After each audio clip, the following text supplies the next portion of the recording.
Good morning.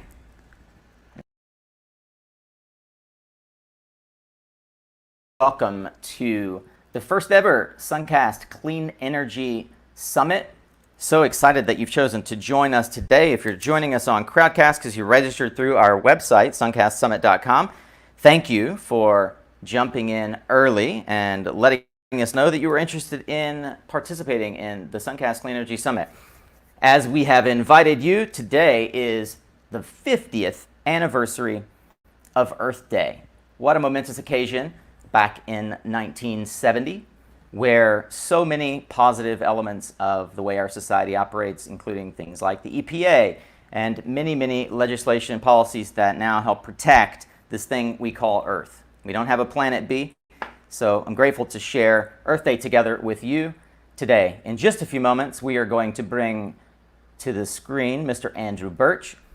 Andrew is the co-founder of Open Solar, and we're going to talk a bit about where we have come from in the renewables business, namely the solar industry, as Andrew was the founder and CEO of a little company that we all know and love called Sungevity, one of the early pioneers in selling residential solar in the United States. After that, we will bring up Adam Browning from Vote Solar, the executive director who's in that organization for the last 20 some odd years. And Adam and I will be talking about policy, kind of a state of the union. Where have we come from? Where are we going? And will we expect to see any changes, alterations, surprises in the election year? What has been the impact of policy on our society? So if you're joining us for Earth Day, here I'll go ahead and pull off the overlay. If you are joining us for Earth Day and you are watching this live, I'm grateful for you. Thank you very much. We'll pull Birch back up in just a second. I wanted to just give you a chance, if you're on LinkedIn or if you're on one of the other social channels, would you put down in the comments where you are watching us from, how you heard about the event, and as we have been streaming here on the bottom, in the event that you are watching this on a social media platform and you'd like to register and see what other sessions are going to be coming out for the rest of the summit, then you can do so at Suncast Summit. I am Nico Johnson. I'm the host of the podcast Suncast, and I'm also a 15-year clean energy veteran, having worked in the solar industry in many different elements of the industry for the past 15 years, from residential and commercial sales to solar project development. And I've had the pleasure of getting to know Birchie and Adam and so many other pioneers in this industry. So why are we doing this summit? The summit is in this era of pandemic, in this era where we are not able to see each other live. In this era, we're not able to see each other live in the trade shows that we would normally be able to hang out at. So many have been canceled due to the pandemic. We thought it would be an interesting way to spend Earth Day together. It has since grown, for those of you who did register at suncastsummit.com, into now a 3-day event. So unlike a consecutive summit where, to save on your airfare and hotel, you'd go and you'd stay in one city for a couple of 2 or 3 days, we're going to do this over a successive 3 Wednesday period. Starting today, we'll be focusing on the impact of clean energy, the history, where we've come from, where we're going. We're going to have folks like Birchie and Adam, Julia Ham from SEPA, Dr. Laura Stachel, some of my favorite female leaders in the industry talking about diversity and inclusion. We've got some great educators from HeatSpring, NABCEP, and Solar Energy International. And then we're going to round out the day with my new friend John DeJulius, who's going to talk about the relationship economy. I would like for you to also encourage you to stick around for our product showcase today from Solar Support. Before we get started, I just want to say thank you so much to the companies that have come alongside us to support this great event.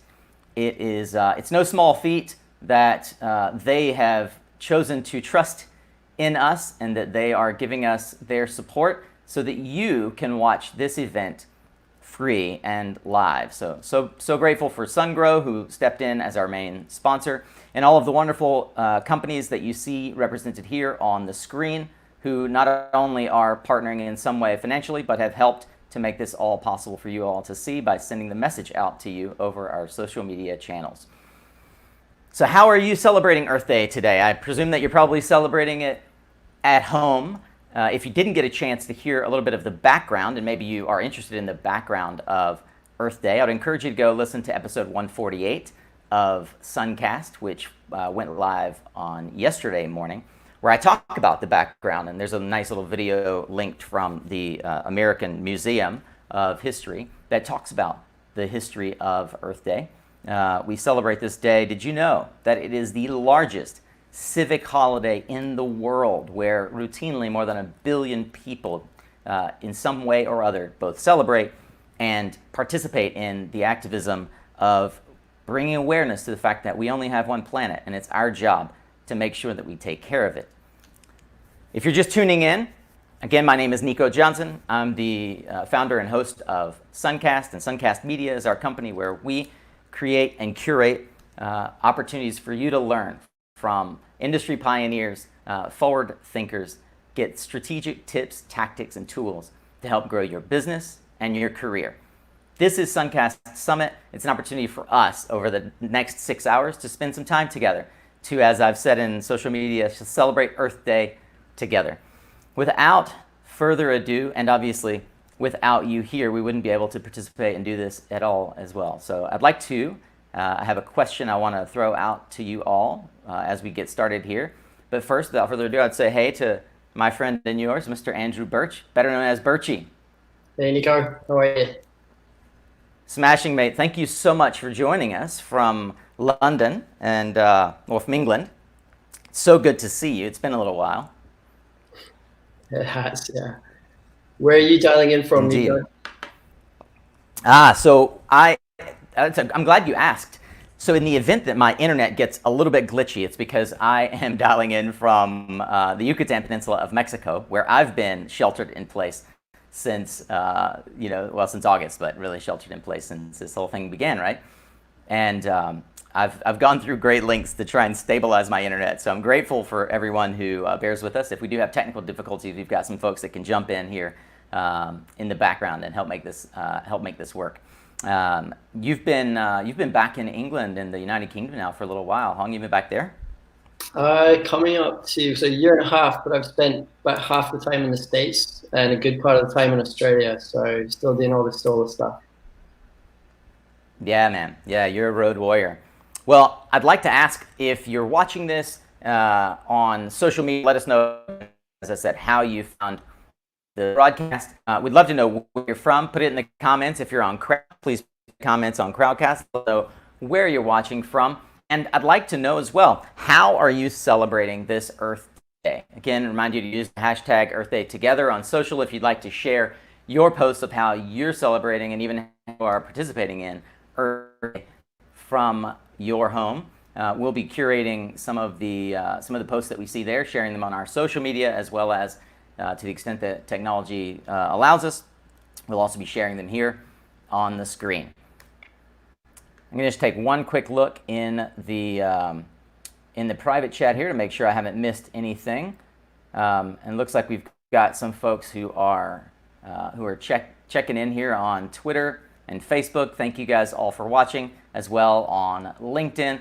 We'll try to connect with you all, and I'm not going to do such a long preamble in the rest of the sessions, but hopefully for those of you who are going to watch not only this session, but the successive sessions that we have throughout the day, you'll be aware that we're trying to both curate questions and answers, or curate questions from you, the audience, so that our esteemed panelists can engage and we can have a sense of interactivity. But we'll also be sharing, to the extent that we can, those comments on screen as well. So I'd encourage you to pop your comments in the comment box wherever you are, and my team will share them over here to us so that we can engage with you. So again, as we kick off here to celebrate Earth Day together, I brought in our good friend Birchy, who has this wonderful company now called Open Solar. Birchy, I'd love to ask you, since you've had such a profound impact on our industry. You're a pioneer by any standard. You've seen this industry before it was really in anything that would look like a growth phase. And you pioneered things like selling solar remotely before we had such technology that we have today. So I thought it would be fun to give you the stage for 10 minutes or so. And I'd love to hear from your perspective, sort of the past, present, and future. Let the audience know, if they're perhaps unfamiliar, how this industry, from your lens, birthed, how you got into it from your time perhaps with Greenpeace, and where you see the industry going now. And so I'll cede the floor to you, Birchie, and thank you so much for joining us on the Clean Energy Summit.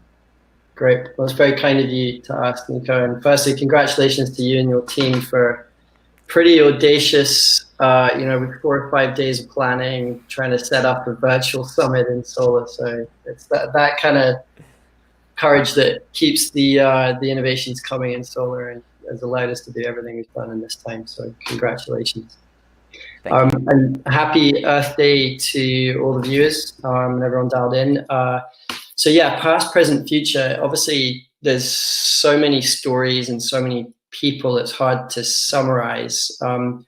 At BP Solar, where I worked, a decade and a half ago, I used to get called Uncle Numbers. Was kind of my nickname. So I'll probably speak in numbers a bit more than I should. So, but I'll include a few stories hopefully along the way. So, you mentioned Earth Day. What triggered my memory, you were just writing it down when you said it's 50 years, which to be honest, I hadn't realized. Let's start there, 50 years ago. And really that speaks to where we are today and where we're going in the future. Because if you look at the economics, which ultimately is the biggest revolution here in the solar industry, as past, present, future, is the cost of solar really has just dramatically changed so much. So 50 years ago, if you look at the situation, we'd be sitting at about $40, $50 per watt for a solar panel. So, you're very limited. You started off obviously in the space and telecoms applications. And I was actually chatting to Nico earlier. For those of you who can see, that behind me is one of the old BP Solar vintages, which used to be out in the desert, orange backsheet, so that if it was stolen, they knew where to come and find you if they saw it in your house or on your roof. But the orange backsheet 80-watt panel there used to sit out in the desert in Australia powering telecoms, and that was obviously, a big part of where we started. So, I got into solar in the late 90s. I was doing the finance side of things and trying to help a company called Astro Power raise money, which was based in Delaware as a manufacturer. And around that time, they showed me a chart which had the classic sort of chart of cost of solar going down, retail electricity price going up, and those two lines were supposed to cross at some point in the future. 5, 10 years from now was the sort of the call late in the 90s. And I got really excited about that because I realized that as a physics guy, the energy source is infinite. If those lines cross, there's going to be serious trouble for the fossil fuel industry and a serious disruption in what is, along with healthcare, the biggest sector in the world economy. And that was exciting to me. And my other kind of nickname back when I had hair when I was young, also probably 40, 50 years ago, was Captain Planet. So I figured I could spend my life in solar and do something good for the world. So that's kind of my story. And how I got into it was I went to the University of New South Wales just after the turn of the millennium, where along with 2 or 3 other universities around the world, they really led the development, which got us from about $10 a watt to $4 a watt on the solar panels.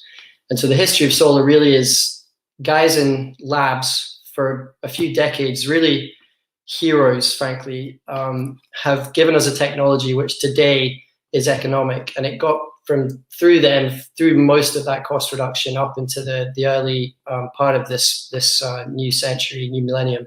We have since then seen the scale of economy from manufacturing come through from $4 a watt.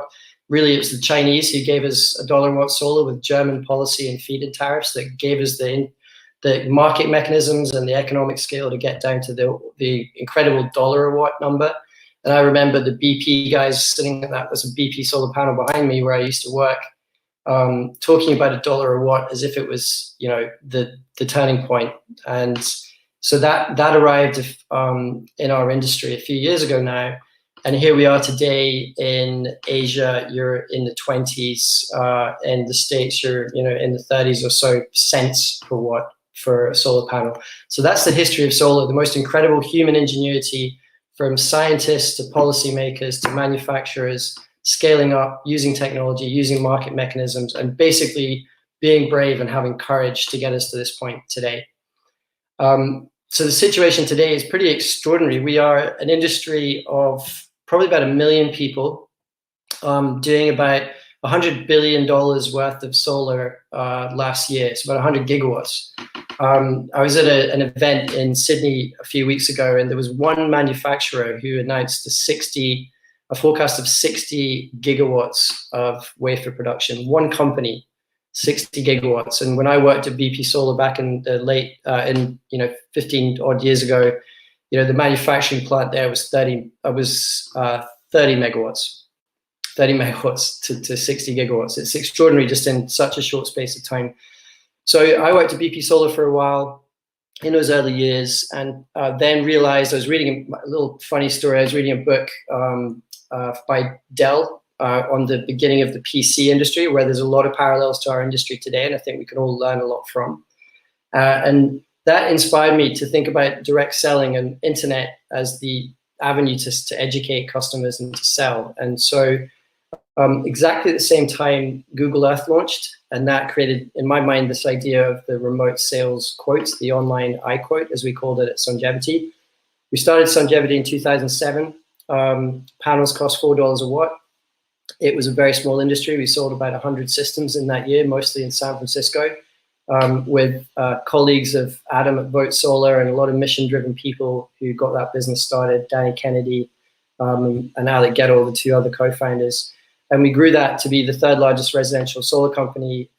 And really, one of the instructions as we sort of start to think about now migrating to what comes next is really our history tells us in solar that there have been so many ups and downs. There have been so many bumps and highs and lows on the solar coaster.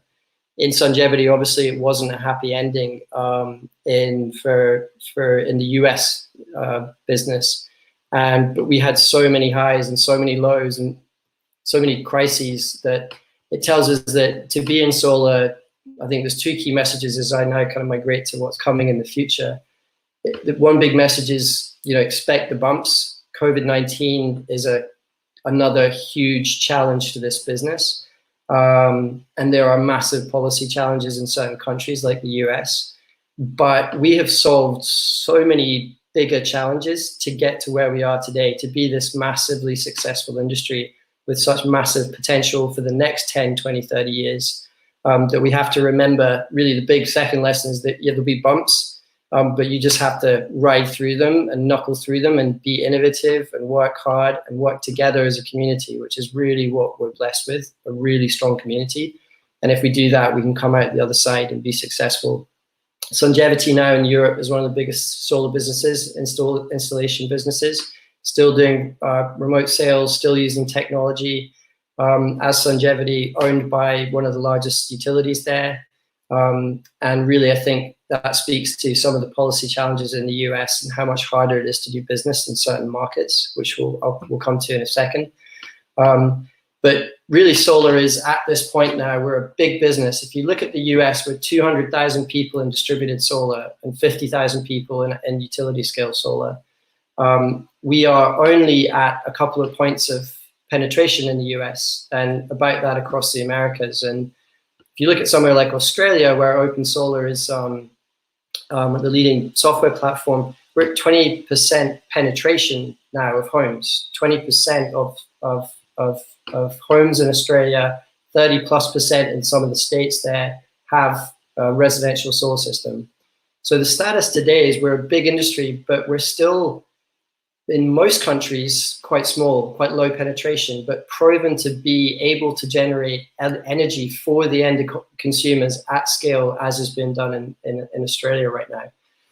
So for the future, and obviously, sorry, one other point on status today is, you know, we have the COVID challenge, but we mustn't forget we have the overall higher level, longer lasting, more impactful, ultimately in the long run, climate challenge.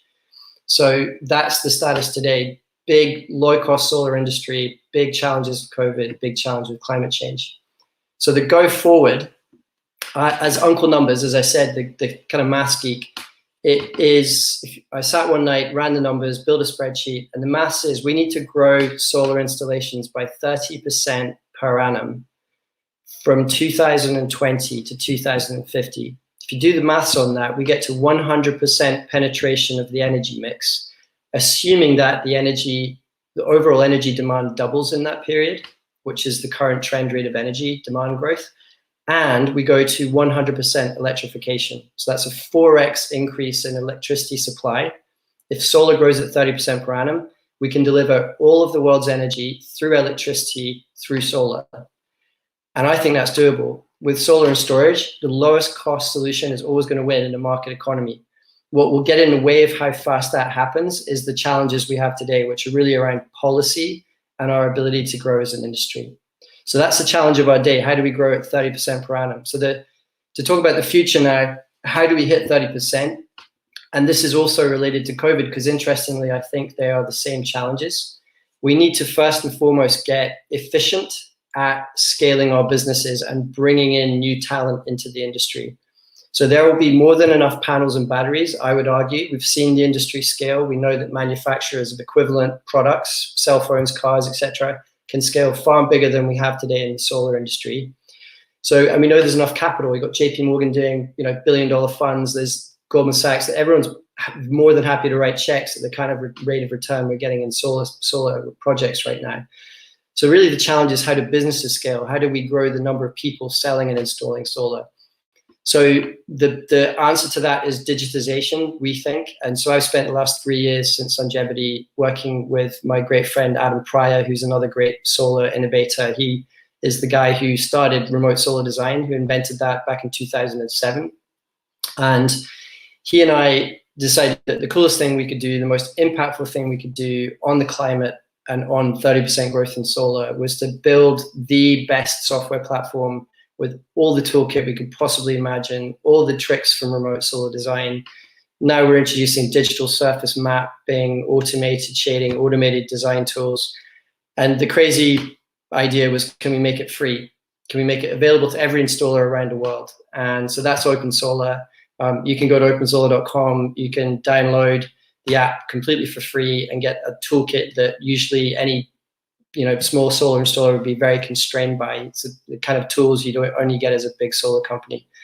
And anyone in the world can do that in any language, in any currency. And so that, we felt, was the biggest thing we can do to address that. Now, to talk to COVID-19, that digital toolkit is how you do remote sales. We sold at Longevity 15,000 systems in the United States and another 10,000 outside the States. Over the phone and online, by giving customers a digital presentation, doing a screen share, walking them through, giving them options, so letting them self-educate and self-learn and really understand what solar does for them, which is a massive challenge for the industry to get from low penetration to ubiquity. So we've given them tools that let the customers self-educate. You can walk them through the sale online. We find it incredibly efficient, no truck rolls, no hassle. Customers can look at the quote online at night, digital signature, online credit check, close. So that is how we scale. Customers are willing to, in all other categories, self-educate and buy online. So one of the big things, I think, big message I have for the industry is, now is the time to digitize. We need to get into this online selling environment, online phone sales, faster, more effective ways to scale. So that's Open Solar, and that's remote selling and digitizing. The digitizing also needs to get beyond solar to the permitting and the project management phase. So around the world, there is, and this is I think the other big message along with digital selling I'd like to share about the future. Around the world today, solar costs less than $1.50 in every single market. It's $1.30 today in Australia for a small residential system per watt in US dollars. In the States, we're still over $3, up to $4 in places in a lot of Northern California and certain pockets in the US market. The reason for that is when you sell the system, you have a 2 or 3 month, up to 5 months in the East Coast permitting journey to go through, which doubles your workforce, doubles the cost. And some of these are indirect through cancellations and other things, but fundamentally it's about the permit process. So we need to digitize that as well. So 2 years ago, I wrote an article on why solar was twice as expensive in the States. Here we roll forward 2 years. We started a consortium. We launched this thing we called Solar App. Solar App goes live this quarter. NREL, the National Renewable Energy Laboratory in the US, has built the application. And what it means is in cities that adopt Solar App, which we hope will become the new national standard in the States, as it's been done in every other country around the world, we'll be able to go online, enter their system information, and get an automatic permit as long as they are using certified products and doing that job to code. So that means you get your permit straight away, you can go and install it, and most likely your AHJ will do some amount of spot checking of those jobs to make sure that you are doing it properly and you're not breaking the rules. That's how it's done in every other country around the world. That will lower the cost of solar in the States. So the future of solar is continued low growth, continued low cost, reduction in the hardware on this continued trend we've seen for decades. But we have to address the soft costs in the markets where they exist the worst, and the US is the worst right now. So if we do that with digital permitting, and we continue to have federal government and states supporting the overall growth of the solar economy and not reducing access to market like these FERC underhand things, I'm sure Adam will speak about the challenges we have from access to grid, net metering, those kinds of things. If we can access the grid with the cost we have today, and we can get rid of the permitting overhead and be selling solar in the States at under $1.50 a watt, then we will grow at 50%. We will grow at more than 30%. We'll grow at 50% per year for the next decade. And we will see massive penetration, huge job growth. This will be the biggest employer in the United States, one of the biggest employers in the world as an industry. It will be the most profitable. It will be the most cash creative for the pension funds, for the institutions who are allocating capital. It will be an enormously positive disaggregation of energy supply. To your point about inclusion of diversity, having digital toolkits and having multiple different organizations and types of people participate in an ecosystem like Open Solar, where you can dial in and sell and have someone else do the installation, that enables people who work from home. It enables people who might be looking after kids, might have a different skill set, be working part-time to do a bit of selling, bit of permitting, bit of design. So you have a disaggregated, massively scaling business over the years ahead. And to finish, if we can grow at 30% per annum as an industry for the next 3 decades, we will, I think, the people who are likely dialed in today, who are solar entrepreneurs and solar workers and solar enthusiasts, will look back and say, we were the people that did the hard work, got through the challenges. It was never easy. Stuff went wrong. There were bankruptcies and challenges, and it was hard. But we did it. We grew our industry, and we will be the people who most likely have solved climate change in the decades ahead. So that's the opportunity we have for the future, and there's tools we can do today to make that happen.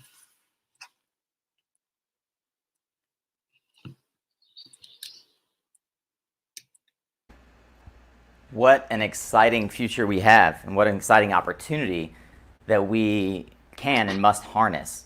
You know, it's really exciting and inspiring for me to see how you have spent the last 2 decades helping to enable not just homeowners go solar, but the solar industry grow and establish scale. I remember back in 2006, I want to say, the first time I met Danny Kennedy. He actually came and spoke at the school where I was attending for grad studies. And as a mid-20s returned Peace Corps volunteer, I was brash enough to go up and say, hey, Danny, this sounds amazing. I've got my own solar company. Can we go out to dinner? And I was smitten with the idea of what you guys were trying to accomplish from Sungevity. But I also remember generally the industry sentiment that what you all were trying to accomplish was virtually impossible. We all were just trying to wrap our heads around SketchUp and Google Earth.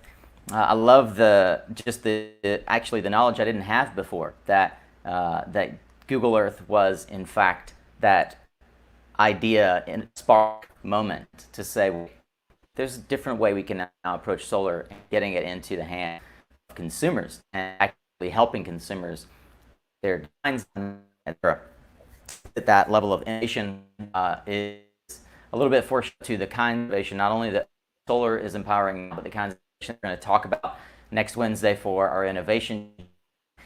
The way that our industry has begun to adapt these tools and this technology. I wanted to highlight a couple of things and actually ask you to go back and help me address and maybe clarify a couple of things that I'm not sure I wrap my head around. In the U.S., we're roughly around 2%. You said in Australia, the grid is about 20% solar. I wanted to clarify if that's solar only or all clean energy. And then I also wanted to get a sense from you, because you've spent so much time in Australia, what is Australia doing differently that other countries can and should learn from? You mentioned digitalization. Is there something about the culture of Australia? Is there something about the sales model that has helped? And I suppose that probably Adam is going to talk a bit about this as well.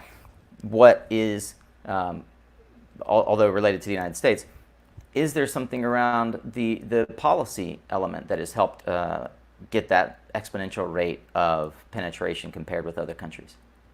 Yeah, so firstly, the first answer is we're at 20% of homes have solar systems. So we're not at, unfortunately, 20% of the electricity mix yet. But directionally, that's where we're going pretty quick. And on certain days, we're obviously way above that, especially in certain parts of Australia. But 20% of homes have it. And so you get 2 million homes have solar out of the 10 million home base, relative to 2 million in the States, where we've just crossed out of 100 million. So, much smaller country, but much, much more successfully deploying solar right now.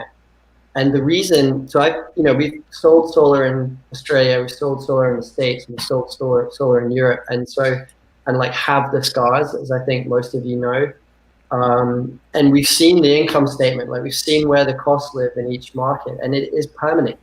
It is the fact that when you remember at Sungevity, we would give an Australian or a European a tour of our office, and everyone's on the phone selling online. It's all super cool with the remote solar design, and then you finish that bit of the tour, and that was a great tour. Can we go to the pub now? Like, no, we've got to finish the tour. There's another 50% of the tour left. And you go into the next door room, and there's another 100 people doing the permit applications and calling the customers to do the site visits you need to do, and then organizing the trucks and the maintenance and the insurance to go and do the truck rolls to the AHJs. Then you've got the cycle through the AHJ and the inspection process. None of that exists overseas. And that's why it's cheaper. And what that means is you then have a lower cost system, which means more people want it, which means the industry grows and the economics of scale kick in. The other thing that happens immediately is you don't have the cancellation rate. So when you sell and install within a couple of weeks, there are no cancels. Cancellations are less than 1% in Europe and Australia, compared to 30% in the States. So your acquisition cost immediately drops by 30% as well. So it is about policy, it's about permitting. And here's a weird thing, we need net metering and we need ITC in the States to make the economics work, because we have the inefficient permitting process. Most countries around the world don't have net metering, right? That's a fairly US specific thing now. They've gone from feed-in tariffs to just gross metered solar.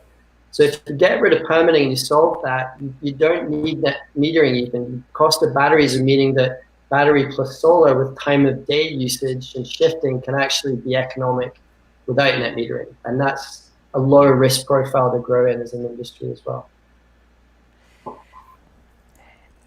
You've obviously seen not only the beginning of digitalization, and back in the day, digitalization was instead of drawing plot plans to express how solar could look on your house and taking physical drawings, we moved to digital drawings.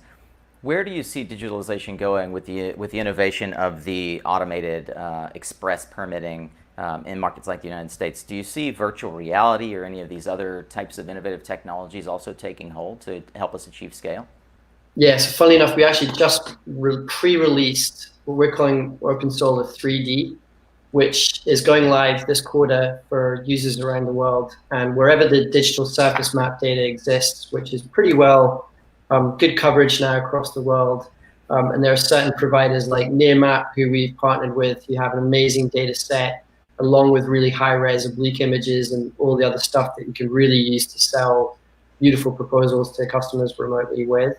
But what we're shifting to now is virtual world design. So you're sitting there with a customer.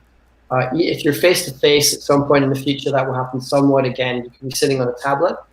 Most likely, you should be selling remotely. You should be selling online, and you're walking a customer through a virtual world, virtual reality, moving around their home, looking at all the different features, moving panels around, and it amazes them. It's wild what you can do with that, and you can engage them in ways that they design the systems themselves. Instead of saying, well, actually, I don't want them on that side of the roof. Can I have them there? They're so engaged and excited that they pre-sell their spouse or their partner, who are other decision makers. They never cancel, even in America, because they're just so excited about it. And it, just transforms the sales experience. So that's where we're at really now today in the industry, and that's going to be huge for online sales going forward. Yeah, obviously we're all doing a virtual summit at this moment, thanks to the COVID-19 pandemic, the crisis that has us all sheltered in place. How have you seen response to this type of digitalization in the current crisis that we're engaged in? What does that say about the future of sales for renewable energy systems, particularly distributed generation for homes and small businesses? So we've seen a massive uptake just in the requirement to do remote, because frankly, it became so easy with a 30% tax credit to door knock and sell that, and everyone's so busy, you kind of didn't have to make the effort to get that next level of efficiency. So, like, what do they say? Necessity is the mother of invention, I think the phrase is. This is when you're in crisis. Look at all the crises we've had in the solar industry. Every single time we went through that, we came out with a few kernels of the next stage of growth. And that is the sort of forced innovation that I think we're going through right now. So I did a post on LinkedIn yesterday. Really just it's a tough time for installers. Installers are in many cases sitting on jobs that are ready to go. They can't get paid. They can't install, and they're going bankrupt. It's hard, right? It's really, really tough. And I think we all got to acknowledge that and look ourselves and say, what have we done? What could have we done differently? And we should have automated permitting a long time ago. But what we are now seeing is that the AHJs are now realizing that it can be done remotely. So they are engaging more now as well. And that is teaching us that we can also leverage this opportunity to advance solar app as the digital solution and take advantage of this right now. But it also, I look at it and say, we should have fixed this 5 years ago. Where is our industry representation at today? And that's one thing I'd love to hear Adam's view on. But we are right now fragmented in the States. We have 20 different organizations doing various pieces. The board of SEIA, which should be the number one organization, should be really the organization to support us, I think has to try and do utility and distributed, which are two different things, and they struggle with that. Yeah. We have a question actually coming in that ties in with something else that I wanted to ask, and I definitely want to sort of end on that note of how we can harness our newfound sort of political power, as it were, as the industry grows. Before we jump into that, a quick question around Solar App. I feel like Solar App isn't really as well known as it should be. You're a great advocate. Obviously, you helped spur this innovation for our industry. So on two sides of my question around Solar App, on the one side, how can we as industry participants, namely solar installers, marketers, help facilitate Solar App becoming proliferated and getting it in front of the right folks? The other side of that question, which was posed in the chat, is what will compel individual jurisdictions to adopt Solar App and the idea of automated permitting? So, look, there's a kind of an existential risk. To take the second question first. Unless something changes, and I genuinely hope it does, unless we get a federal government that doesn't veto everything that's pro-solar, like literally come in with a pen and scratch it out if it says solar on it, then we shouldn't assume we're going to have ITC changes from what we're getting today, which means that in the next 2 years, we will not have ITC. When you lose 30% of your economics to the end customer, and the economics are no longer positive for a customer, for most of the market, that is going to be a really tough thing. Permitting offices aren't going to have that revenue stream. There aren't going to be the solar jobs going through. So this has to happen to create the flow for the AHJs to continue to get paid the permitting fees. We want to pay them. So that's the fundamental kind of economics of it at the country level. At the individual level, there are so many amazing people in the AHJ community as well as the solar industry. They're great people. They often find it so high risk trying to understand and approve solar because they don't understand it. So this is an opportunity to standardize the process at the national level for how you grant a permit, which protects those brilliant individual AHJ people so that they can approve it. So that's a massive motivation for them. So it's economics and risk and process that is finally improved. And that's really the motivation. But to the first question, what can we do individually right now? So there is a brand new website, NREL. We'll have to post it. You'll have to post it up. I haven't got it in front of me. NREL. Yeah, we'll get Alex to do that. Yeah, nrel.solarapp, I think it is. It's brand new, but we'll get that up for your viewers. And you can register your interest there as an AHJ or a solar installer. We are piloting this. The goal is to accelerate it. Due to COVID, we're all working night and day trying to get more money in because we haven't got the industry representation paying for it. So we're trying to get funds in to accelerate Solar App. We're piloting in Q2. The goal is to have it available to all AHJs by the third quarter. And at that point in time, unfortunately, we're not there yet because we've underinvested in it for many, many years. But if by Q3 we have that, then you will all be allowed to ring your AHJ and say, AHJ, please sign up for this national standard, because we will be able to do a ton more volume and we'll still pay you the permit fees. So it's in your interest to get on board. Absolutely. I want to thank also Luis Morales for asking that question. It's a fantastic question. I'm going to, I think we've got a couple of other questions coming in. And while we address those questions, I just want to make sure I thank everyone who's watching. We've got nearly 100 folks watching right now across different platforms, which is fantastic. Certainly in California, it's still early. And, we're broadcasting here in the first session of the Suncast Clean Energy Summit. You can find more information about the Solar App, which Birch has been birthing into the world, along with Linjeric and a number of others in the industry who are championing this process.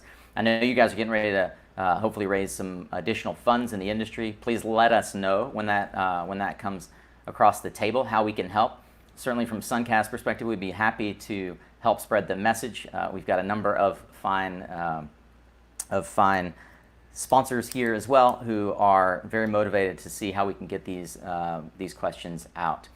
So, Alex, were there any other questions while I'm bringing Adam up? And I want to bring Adam in real quick and have a discussion about that last point, which is before we go into sort of Adam and Vote Solar and the history and future. I'd love to hear if Adam has any questions for you, and also we could perhaps discuss that last point around how our industry associations can help align our interests. Yep. So here we go. I'm going to add Adam to the stream.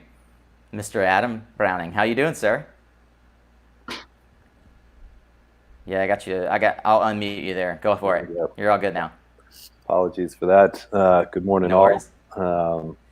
And yeah, doing well. Talking to you all from my living room here in Oakland. My young daughter may make a command appearance in a sec. She generally does. So please excuse or enjoy that. So yeah, happy to answer. You kind of packed a couple questions in there. Let me know. No worries. No worries. I wanted to bring you in, Adam, because you are one of the foremost experts in the United States, certainly on sort of where policy is going and what the different organizations, including Vote Solar, have been helping to usher in with regard to our industry supporting the initiatives that are going to give us scale. In particular, we're talking about the solar industry, but broadly speaking, clean energy needs advocacy. Clean energy requires a coalition of forces, the way that the fossil fuel industry has enjoyed for a century. So I want to just bring your voice in and see if you had anything to add, and also if you might have any questions for Birch. Birch, my question around, in particular, the sort of SIA and other organizations like SIA, SEPA, CALSA, the regional organizations. How do we harness the new political power that we find, given that we're the #1 jobs growth market? We are rapidly becoming the #1, where we are now, the #1 new generation source for power. The projections that you gave early on suggest that that we're going to have the dominant market share by 2040, 2050.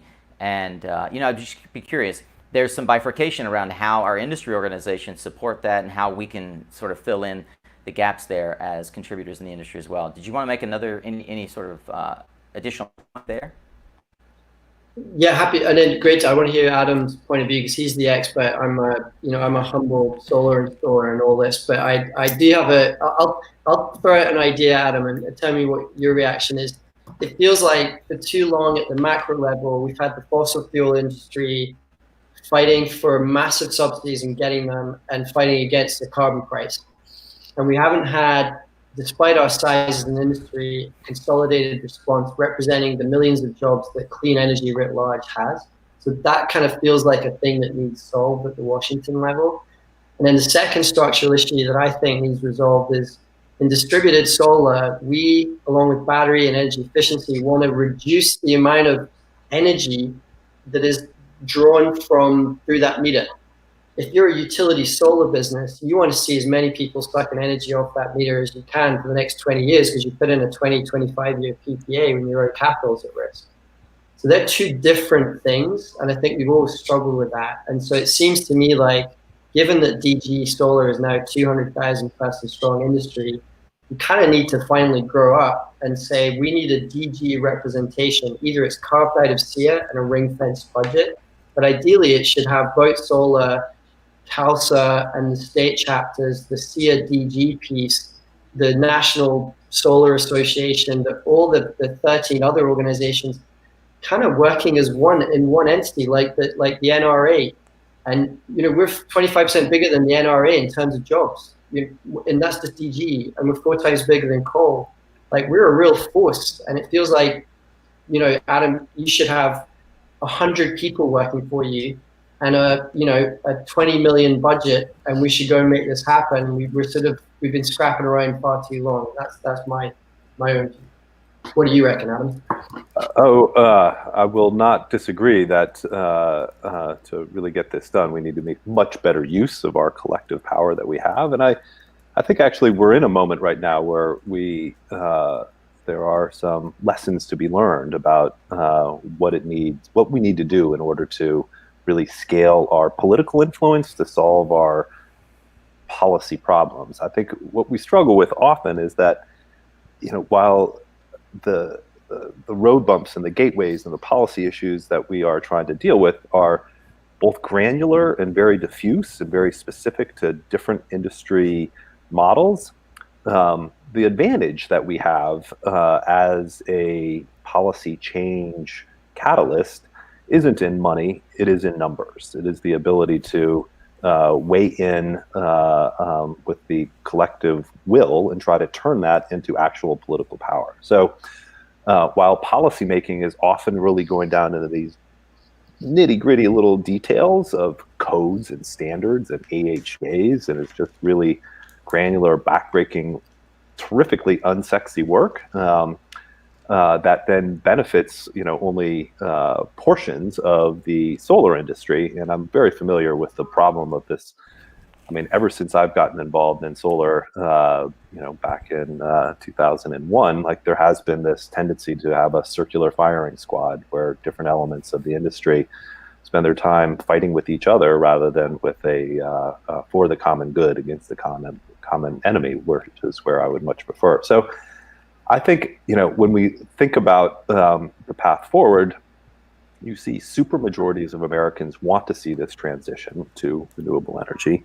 Harnessing their voice and turning that into actual political power doesn't mean that we just bear down on like only DG or only community solar or only utility scale. There are power and interest and in all of those things. So when you look at like this situation right now where we are in the midst of a pandemic and a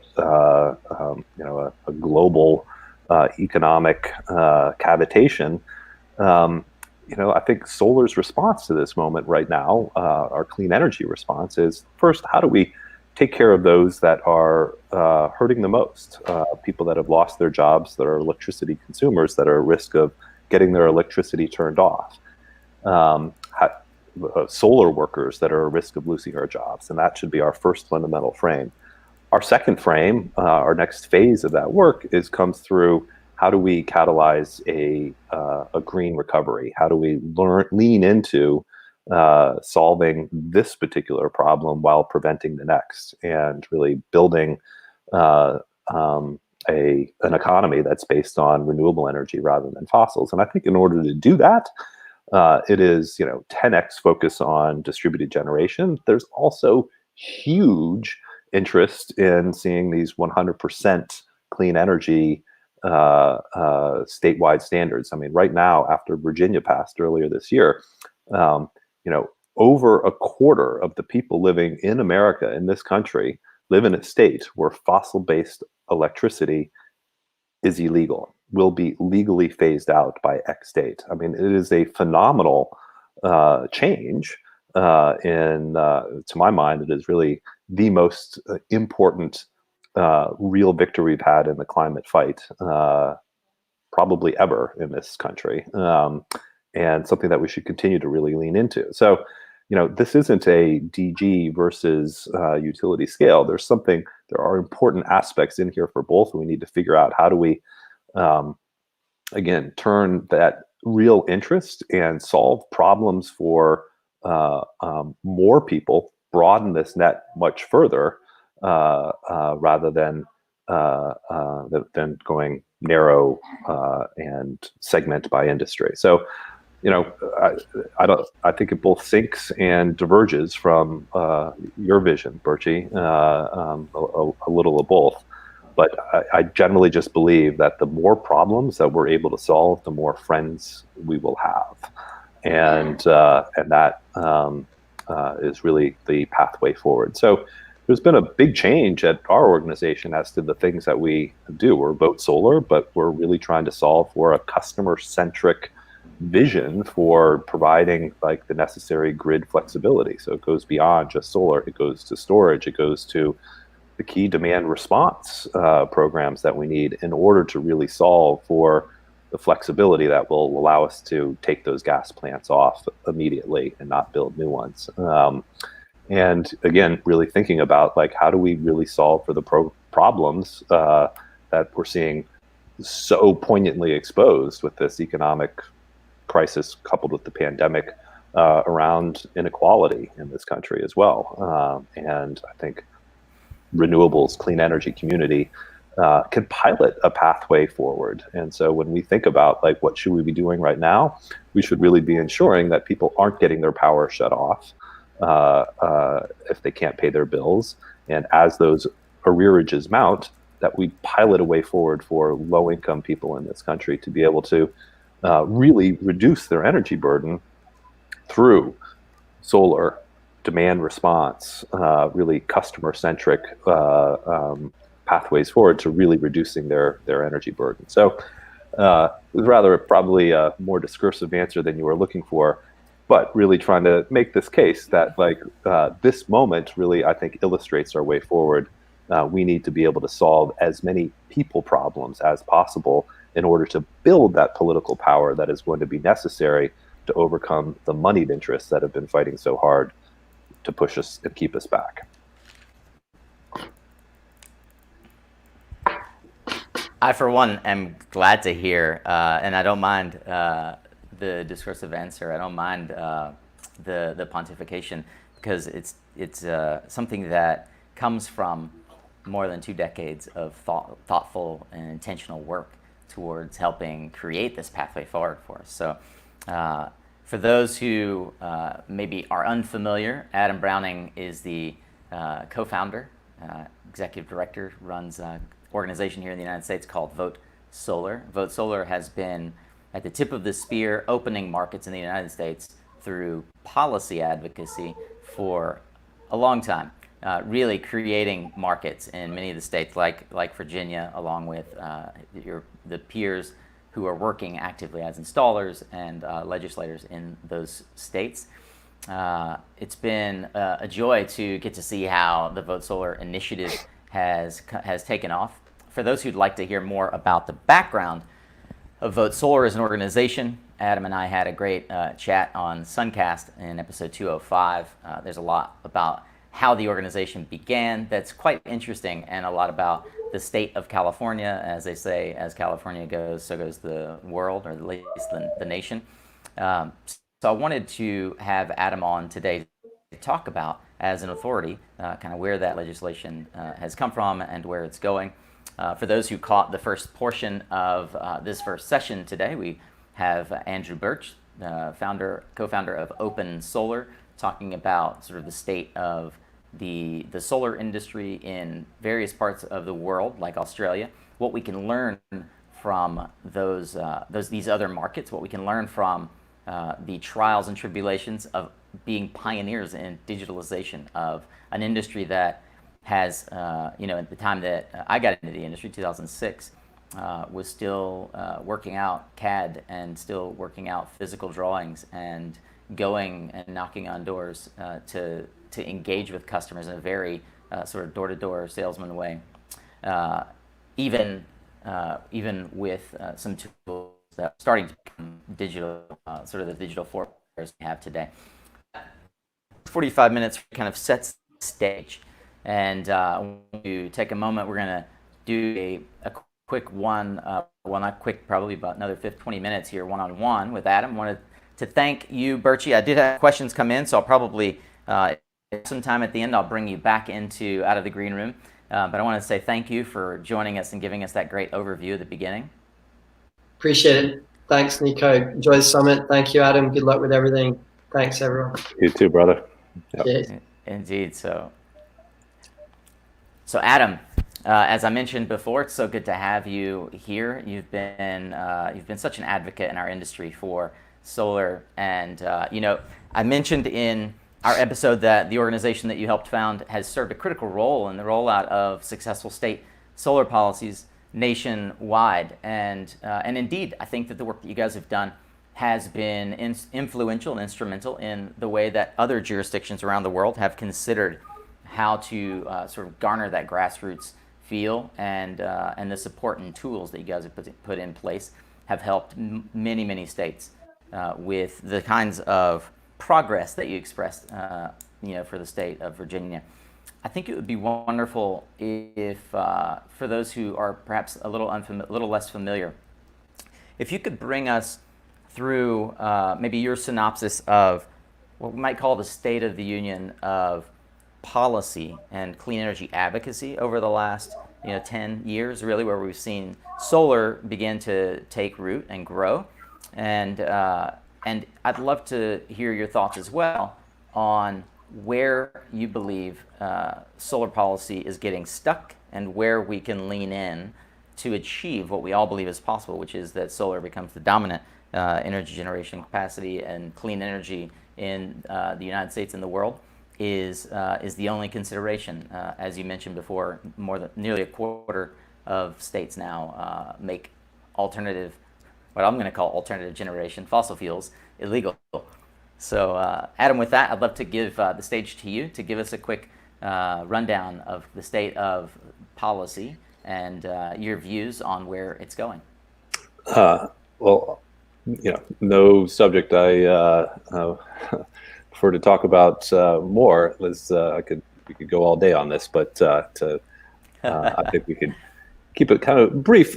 Policy is constantly evolving, in the early days of Vote Solar, it was like, how do we make solar cheap? And our first work was around incentives and as well as access. The real first phase of that has largely been achieved, like through policy-driven economies of scale. The industry's come around and has developed these enormous cost reductions that has made solar and other clean energy technologies, usually the cheapest option available. I used to think that, once we got to that point, I'd work myself out of a job. Unfortunately, or maybe fortunately in this point in time, it's not the case. Just because you are the cheapest doesn't mean you get to, we don't have an economic driven dispatch purely in this country. There are a lot of ways that can be held back. And so our policy efforts have evolved commensurately in order to meet the needs of the moment. So we have a rooftop solar program where it's really about rates and net metering, successor tariffs.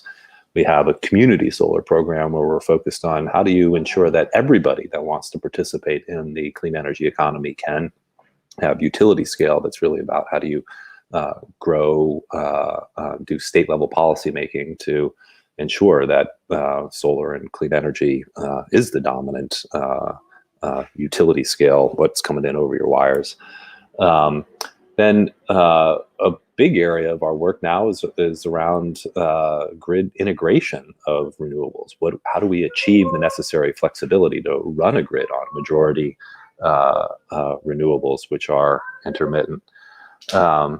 Then the last program that we're spending an enormous amount of time focusing on is access and equity. How do we ensure, again, that all communities are represented at the decision-making table, and that we really don't speak for other communities, but we listen to the frontline communities that are most impacted by the energy decisions in this country. And that is changing a lot in the way that we go about our work and do our work. So the evolution right now has grown from very singular, very specific incentive level issues to much larger questions about both running the grid as well as how do we really make this a inclusive and comprehensive movement on the political power side of things. So our operating methodology has always been like, you need to make your case with numbers, with facts, get inside integrated resource plans, the regulatory dockets, and do deep level, strong analysis. But you never win just because you're right? You also need to couch that with the commensurate political power and build the understand who's making the decisions, what they need to hear, who they need to hear it from, and again, construct the right coalitions and build the right amount of political power in order to get the outcomes that you want to see. So the evolution, I think, of policy going forward is right now checked by this very moment. I think last year was our biggest year ever, where we saw, given the IRP work and other RPSs that were passed, all the net metering stuff that we did, we'd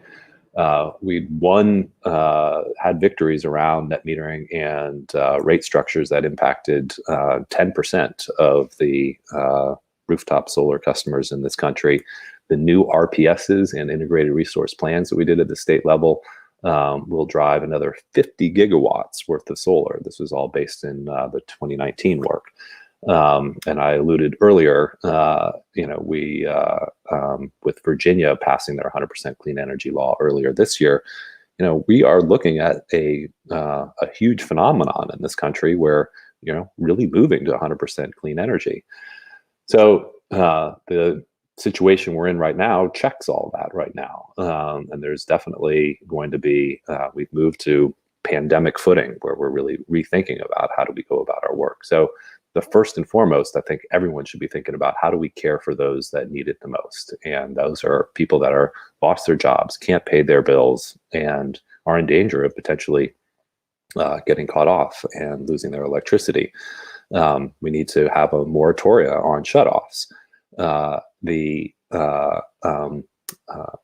Also the flip side of that, we think that like if we can achieve those things, we're going to see like a society-wide look at like, well, how do we pay for those arrearages on utility bills, and can we, as a community, as a clean energy community, help pilot a way forward where, as those tremendous economic costs are going to be dealt with, we really focus on lowering electricity bills for low-income communities in this country. I think that is the lens that we need to be working through right now, as well as the solar workers who are in danger of losing their jobs. And so the first venue where this all goes down is through the stimulus efforts, the federal work that is happening right now. We're not an organization that works on federal policy. Most relevant policy, I believe, happens in the states. So SIA has been piloting all the work, doing all the work on Capitol Hill to try to like immediately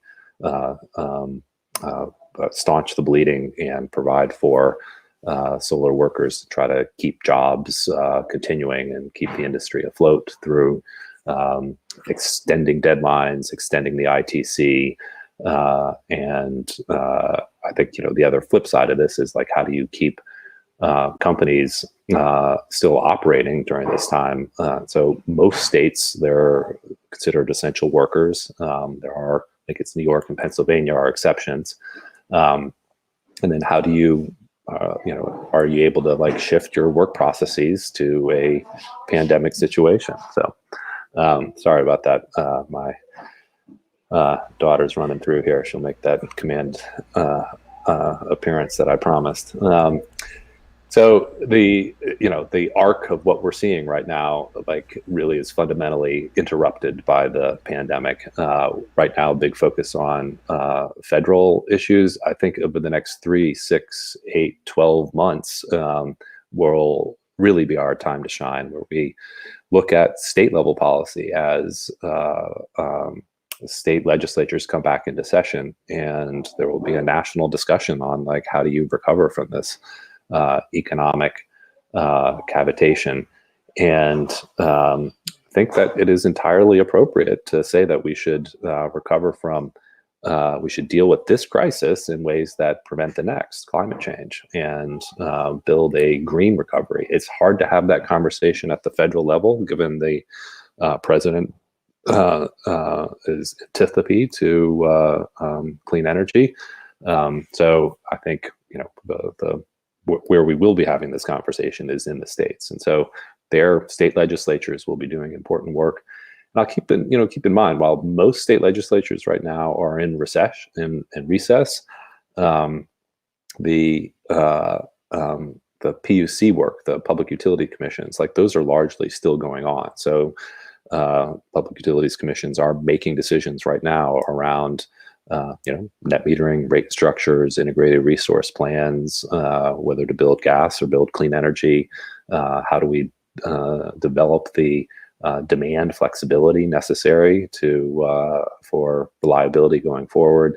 And so that critical work is happening right now, continues. When I look out over our team, we've got a campaigns team, we've got a regulatory team, nobody's bored right now. Everybody is dug in, digging hard, working hard, and trying to still make all our clean energy outcomes continue to happen.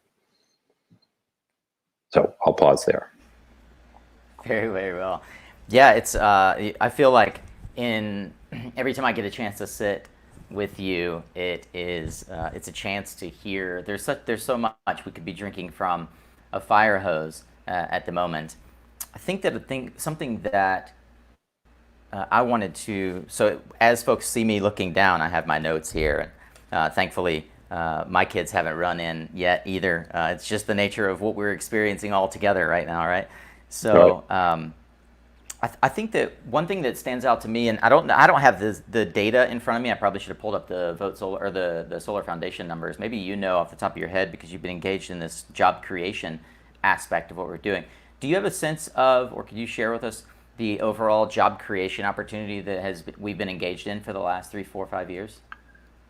I mean, we are looking at, we've got over 250,000 solar workers in the country today. Prior to the pandemic, SIA's figures was that we were looking at adding another 50,000 more workers this year, as well as investing another 25 billion into the U.S. economy on our, the track that we were on before all of this hit.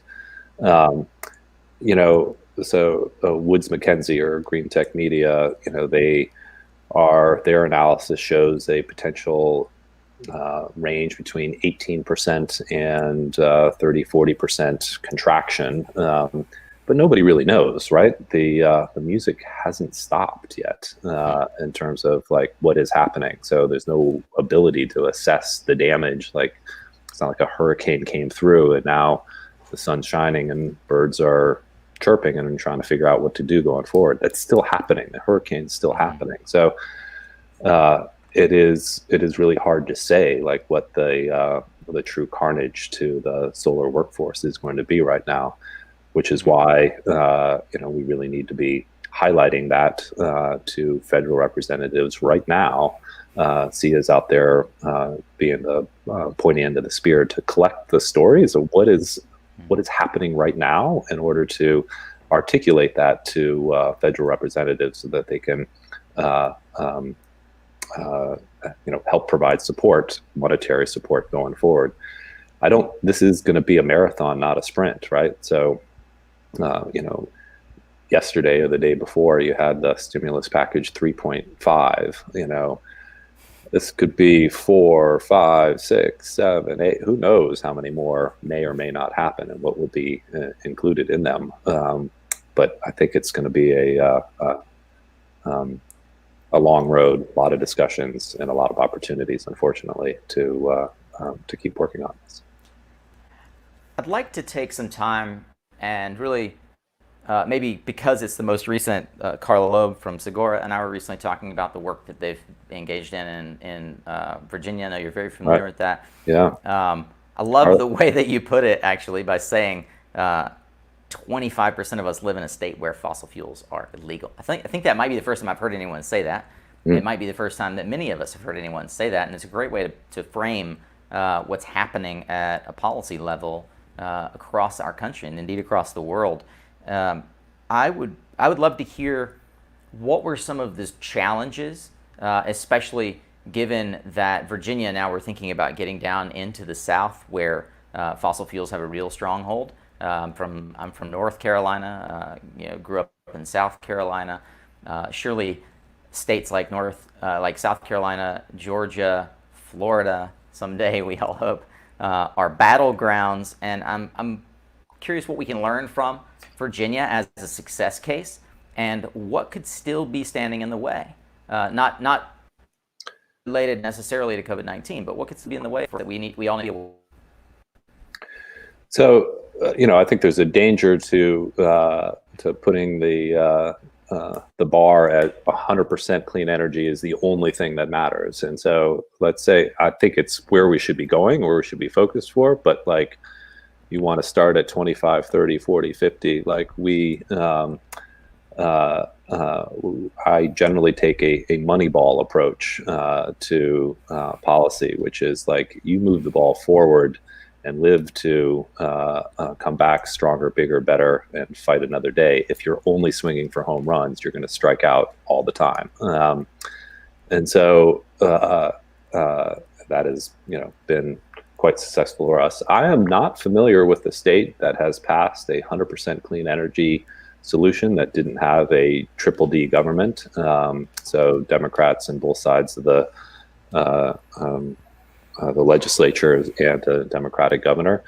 It is important to note that there's real good and important progress that can and is being made in red states.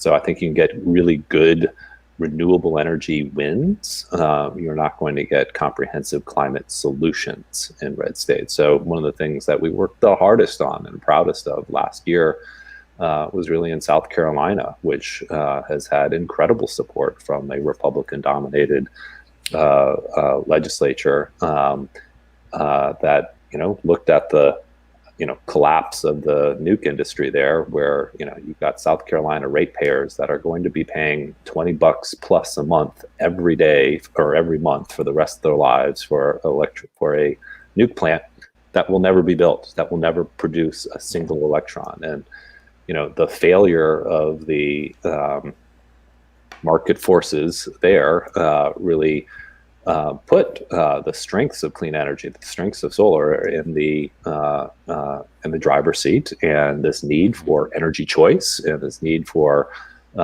community, for real homegrown electricity was a powerful political force that conservative legislators capitalized on, and with a lot of work from a lot of folks over several years passed some really helpful legislation for both rooftop solar as well as changing the way that the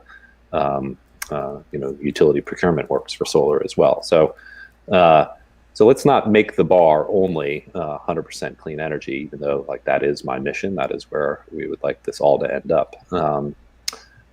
So I think this is fundamentally around energy democracy, and really, again, supermajorities of the people in this country want to see this transition happen. You poll everywhere, both sides of the aisle. That's how it happens. How you translate that into actual policy wins is the order of the day. That is what our organization has been founded on and has tried to deliver. And in collaboration and partnership with so many, Carla is a hero, did such awesome work in Virginia. We have her and her colleagues and people like that to thank for all of this. We're just trying to help support and supplement their ranks going forward. But North Carolina is going to be a huge battleground state going forward. And so, Duke has made some voluntary commitments to carbon neutrality. At the same time, you read their actual integrated resource plans, they're planning on building 15 gigawatts of new gas plants, which is so what they're telling the press and what they're filing with the regulators is absolutely, is incompatible. And that will be a battle royale going forward. Thankfully, there is a commission there that is generationally good, and we've got a lot of resources making the case with numbers and building the sort of political context for seeing a fundamental change in how they procure electricity going forward. And your home state, it's going to be really interesting going forward, and I think it's going to be a huge opportunity for clean energy too. Sure is. Yeah, but what it won't be, yeah, go ahead. Go ahead. I was going to say, go ahead. What it won't be is a vote for 100% clean energy through the legislature. It'll be right. It'll be a parallel path, but a different one. Yeah. Welcome. For anybody that gets out of line, we got a bubble squirt gun here, and she's not afraid to use it either. So watch out! Take it to those lobby days in DC. I tell you what, right? That's actually. I love it. I love it. That's what we're all experiencing right now, and it's so beautiful to see. As I said before, it's just a miracle that my 3 boys haven't stormed the castle here. We'll see if we can hold them at bay. I'm going to go ahead and take an opportunity to bring Birchie back into the dialogue as we round out. We've got about 5 minutes left. Hey, Birch, thanks for sticking around.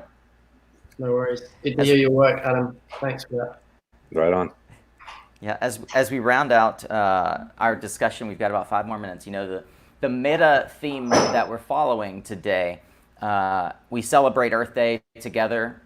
We're all, homebound, and yet we have this opportunity to connect. We have this opportunity to be virtually together. I wanted to give the two of you, obviously, an opportunity as we wrap here, any parting thoughts that you have about specifically the impact and the obligation that we have as a society, as a community of clean energy professionals, to be the standard bearers, to be the flag bearers, as it were. If you have any parting thoughts, maybe we'll start with Birchie and then finish up with Adam.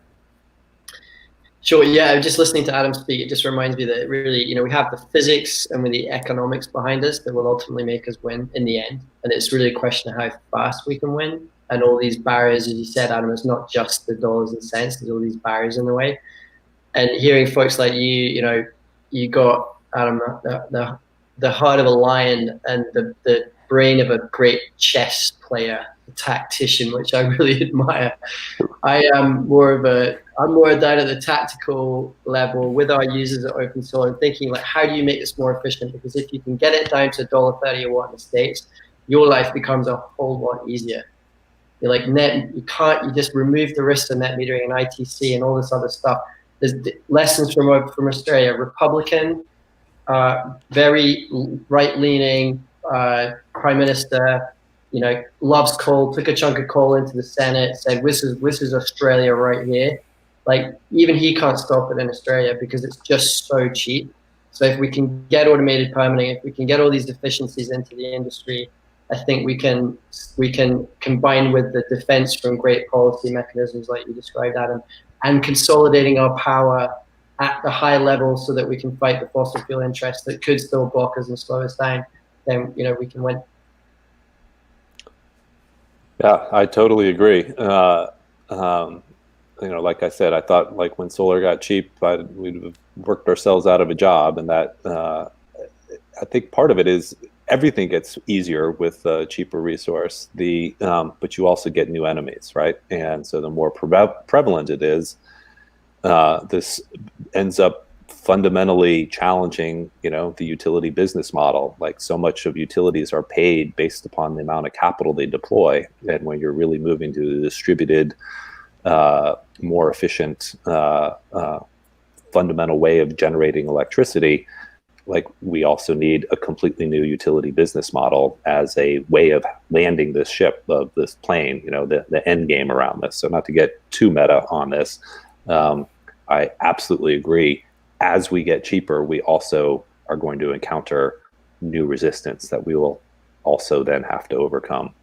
And this is a moment for everybody to band together and think about expanding the problems that we can solve for in this country, in the society, and that will bring more friends to the table that is going to be necessary to overcome these other challenges. So that's our meta theory, our way of approaching this. I am honored to be by your side, Birchie, and looking forward to helping to proliferate the Open App as it comes into existence, and leaning in to bring that solar army to bear to actually get this thing used through all the AHJs, through either direct conversations at a city permitting level or statewide policy requirements. So it's where, you know, we all need to go. And thank you for being such a visionary for catalyzing what can be achieved and helping to make that happen, so that us campaigners can go out there and actually have something that use this. Here's the solution. Make this happen. So thank you for your great work. Well, I want to take one last moment here as we're getting ready to go in and have a conversation with Julia Ham about how utilities are, in fact, preparing for the inevitability of a zero carbon grid by 2050. As you guys, as we depart here, is there a website that folks can go to? I don't want to take the risk of saying it myself, so I'll give you an opportunity. How can folks find out more about Vote Solar, and then how can folks find out more about Open Solar? Well, Vote Solar, we actually got our name from our website, which came about back in 2001 when we were just trying to do a city-led initiative, Prop B. So votesolar.org. Very soon we'll have a brand new, very flashy, different one. But this one we have works great right now. You can find out a lot of information there, votesolar.org. And then two URLs, if I may. Opensolar.com is end-to-end digital software to completely do remote sales, but also all the other stuff you need to as a solar installer. Amazing technology, completely free and white label for all this of solar installers out there in the world. And the second URL is, I've got it in front of me now finally, https://solarapp.nrel.gov. So solarapp.nrl.gov for the solar app, and you can sign up there and join the coalition and submit your email address, and we'll keep you up to speed on all progress. Fantastic. I don't know if you guys, but like this that's happening down below us is just magic for me. We've had this vision for so long of how can we actually do live and make it feel like folks who are dropping in and out actually see what's happening and going on in real time. So I just wanted to say a special thank you not only to you all, who I have the great pleasure and honor of serving alongside for the last 15 plus years in the industry, who are the standard bearers, as I said, but also to a wonderful team that is supporting this live stream in the background, to Ludovic and Jason, Alex, Mackenzie, to everyone who's helping make this work in the background. Thank you so much. To everyone who on Crowdcast is watching, or maybe you're on, I see we have 4 people still tuned in on Facebook. We have a couple of dozen over on LinkedIn. Super grateful that you all are participating with us. You can check out the rest of our schedule, and we're about to jump into a session in about a minute's time with Julia Ham, President and CEO of SEPA. Adam or Birchie, any question burning in your heart that you want to hear Julia answer? I think, the question that you're planning on asking her is like, how are the utilities going to play a leading role in making this happen, and much more quickly than they have been right now. This is, I'll stay tuned for that one. Indeed. And how are you thinking about solar and storage and how that disrupts completely everything? Because when solar and storage is really, really cheap, it's going to be hard to keep the genie in the bottle. Yeah, indeed. Adam, it sounded like you had something else? Oh, I was just going to follow up on that. It's like, everyone wants this, and a business model built around keeping customers from what they want is not a good business model. And I'm not even a businessman per se. So I just think that, utilities can lean in or they can pull back. And how do we get them to really understand that trying to keep their customers from what they want isn't a strategy they should pursue? And so how do we show the way forward and really incentivize and reward the utilities that figure out this end game, their role in it, and continue to shine that light on where they need to go? I'd love to hear her. I'm sure she'll have a thoughtful answer to it, so I'll stay tuned for it. Fantastic. We have that session coming up in just a few moments. If you're not registered for that session, you want to check out suncastsummit.com. I'm frankly not sure, because I'm going to jump into another StreamYard on how to connect with Julia. But I will have Adam and Birchie, our team, follow up with you to make sure that you know how to tune in to the very next session, which will be starting right about now. So thank you to everyone who's joined. Birchie, Adam, so grateful for you. Thank you to SunGrow and all of our other wonderful sponsors for helping put this on. All right. Thank you all. Thanks. Stay safe, stay healthy. Yep.